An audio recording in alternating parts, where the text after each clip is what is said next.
donc le travail de restauration sur cette rose donc, du XVe siècle a été donc de déposer cette verrière qui a été un moment assez complexe puisqu'en périphérie les solins des feuillures étaient remplis de ciment, donc ça a été énormément difficile.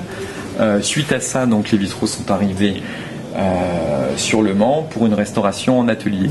Donc nos confrères, nos prédécesseurs, si je puis dire, parmi les différentes restaurations, avaient pollué la lecture de cette verrière par le rajout de plombs, ce qu'on appelle des plombs de casse. Par exemple, ici, nous avions un plomb qui balafrait complètement le visage de ce personnage.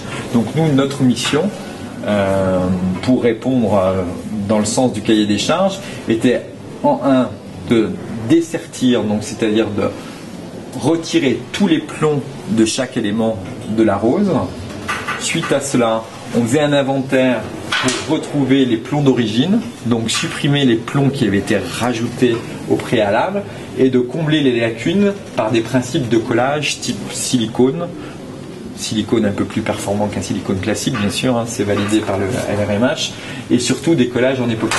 Donc par exemple, si je prends cet exemple, hein, donc ici nous avions un plomb et un plomb, donc ces deux plombs ont été supprimés pour ensuite rassembler le visage en une seule et même pièce.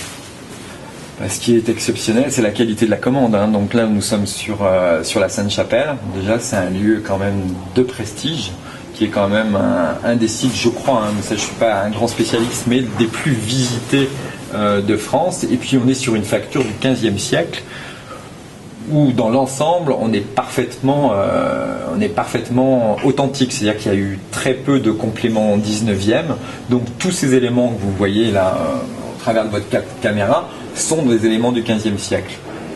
Et pour nous, pour notre expérience, je dirais qu'on a très peu travaillé sur une telle surface de vitraux du XVe siècle. Voilà, donc pour conclure, pour moi, travailler sur des verrières du XVe siècle avec une qualité de facture aussi précieuse, une qualité des verres, parce que je vous le rappelle que pratiquement 80% de la surface de ces verres sont plaqués, ça reste un caractère très très exceptionnel.